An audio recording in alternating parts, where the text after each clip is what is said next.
Stoicism, an ancient Greek philosophy founded in the early 3rd century BCE, emphasizes rationality, self-control, and enduring hardship without complaint. At its core, Stoicism teaches the pursuit of virtue and wisdom, advocating for a life in harmony with nature and indifferent to the turmoil of external circumstances. When applied to conflict resolution, Stoicism offers a unique approach that focuses on inner equilibrium rather than external confrontation. This perspective is crucial to the main topic of 4 ways to destroy your enemy without fighting, as it shifts the focus from physical or verbal battles to mastering one's own responses and emotions.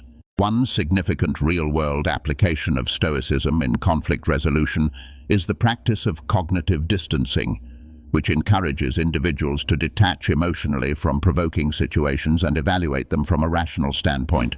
This method was famously utilized by the Roman Emperor Marcus Aurelius, who remained poised and composed amidst political strife, opting for logical responses over reactive aggression. Another example is the negotiation tactic known as the serenity prayer approach, where individuals accept what they cannot change and courageously address what they can, while maintaining wisdom to know the difference. A Stoic principle that guides many modern mediators in de-escalating conflicts without hostile engagement. The idea that Stoicism can aid in conflict resolution is supported by various contemporary psychologists and leaders who advocate for emotional intelligence and mindful awareness as key components in managing interpersonal disputes. They argue that cultivating an attitude of Stoic calmness not only helps in resolving immediate conflicts, but also reduces ongoing stress and creates more meaningful relationships, ultimately defeating the enemy by dissolving animosity. Nevertheless, there are challenges and controversies associated with this approach. Critics argue that Stoicism might be perceived as passive or overly simplistic, potentially ignoring the complexities of power dynamics in conflicts.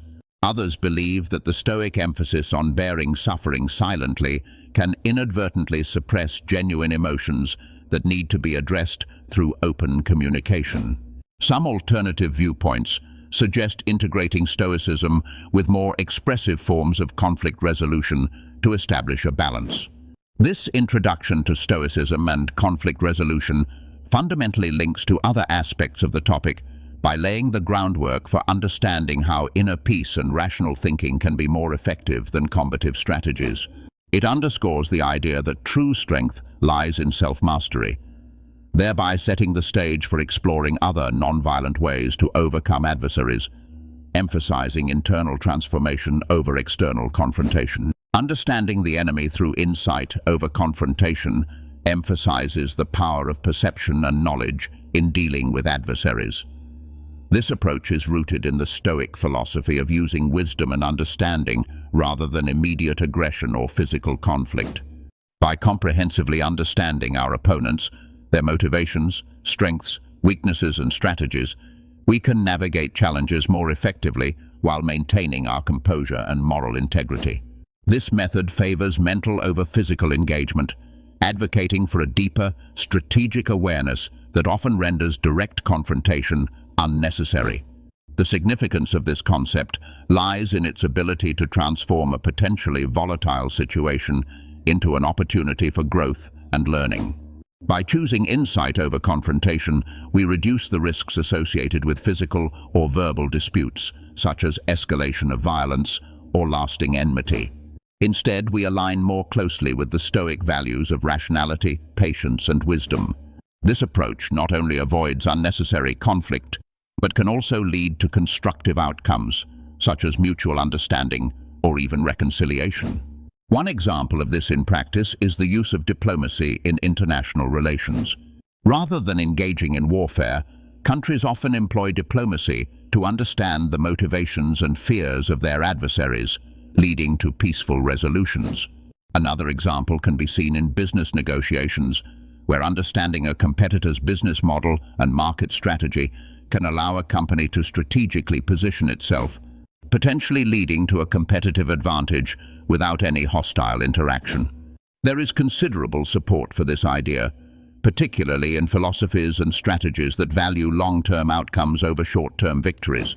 Sun Tzu, in The Art of War, famously advocates for knowing the enemy as a key to winning battles, highlighting the timeless nature of this approach. However, challenges to this viewpoint include the potential for analysis paralysis, where overthinking or excessive strategizing delays action. Some might argue that this approach could be perceived as passive or weak, especially in situations demanding immediate response. Additionally, understanding an enemy completely may not always be feasible due to secrecy or misdirection. This point connects to other aspects of the main topic by underscoring the value of intellect and emotional intelligence in managing adversarial relationships. It influences the other methods of enemy engagement by providing a foundation of knowledge necessary for any action taken, ensuring that responses are well-informed and balanced. Overall, insight over confrontation offers a pathway to resolving conflicts in a manner that aligns with Stoic ideals, emphasizing wisdom, resilience, and peace. The concept of the power of inner discipline and emotional control refers to the ability to regulate one's emotions and maintain composure, regardless of external circumstances or provocations. Rooted in Stoicism, this idea emphasizes the importance of self-mastery and resilience. By cultivating inner discipline, individuals can navigate challenges calmly, which is vital when dealing with adversaries. The significance of this point in the context of 4 ways to destroy your enemy without fighting is profound. It suggests that gaining control over one's own mind and emotions can serve as a powerful strategy to overcome opposition. Instead of engaging in external conflict, mastering one's inner world can disarm an adversary, as emotional stability often diffuses tension and prevents escalation. A practical example of this principle can be seen in professional settings. Consider a scenario where a colleague attempts to provoke you during a meeting. By exercising emotional control and responding calmly, you not only maintain your dignity, but may also expose their hostility, shifting the dynamic in your favor. Similarly, in negotiation, remaining composed in the face of aggressive tactics can ultimately lead to more favorable outcomes. Opinions supporting this approach often highlight its effectiveness in fostering resilience and strategic thinking. Proponents argue that maintaining emotional equilibrium allows individuals to assess situations objectively, leading to more rational decisions. Moreover, by steering clear of emotional reactions, one can often gain an upper hand in interpersonal conflicts, as the opponent may become frustrated and lose their composure. However, the path of inner discipline is not without challenges or controversies. Some critics argue that excessive control over emotions might lead to repression, potentially resulting in emotional disconnect or burnout.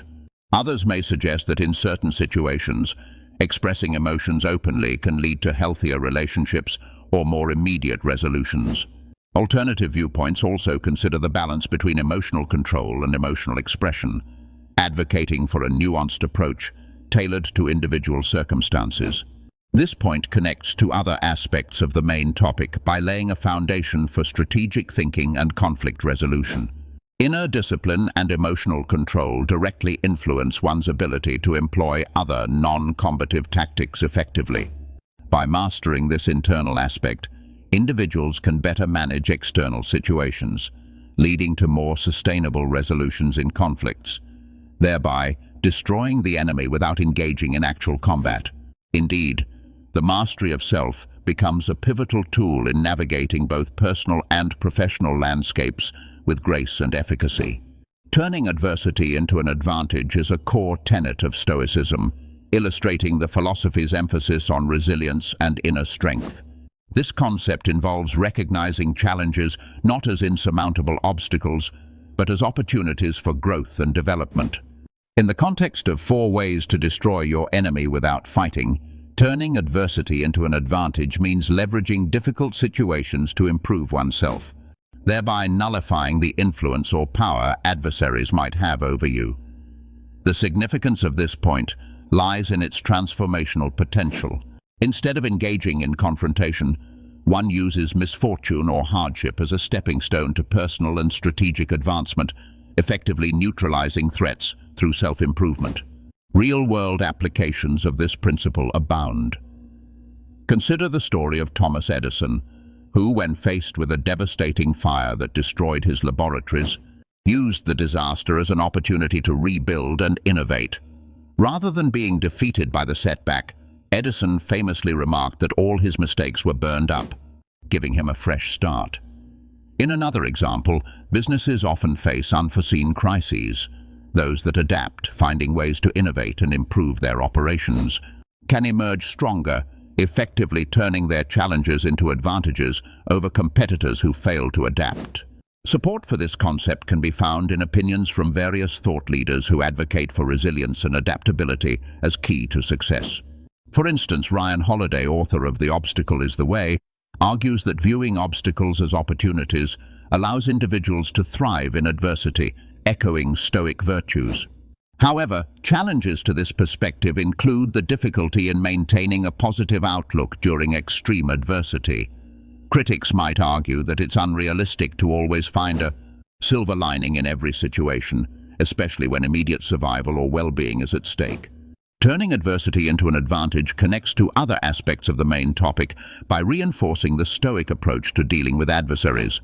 By focusing energy on self-improvement and personal growth, rather than direct conflict, one can subvert the expectations of enemies, undermining their efforts without engaging in battle. This principle not only helps preserve personal well-being, but also allows for strategic mastery over the situation, aligning seamlessly with the broader theme of overcoming challenges without resorting to confrontation. Ultimately, it teaches that true strength lies in the ability to remain unfazed by external pressures and convert them into positive outcomes.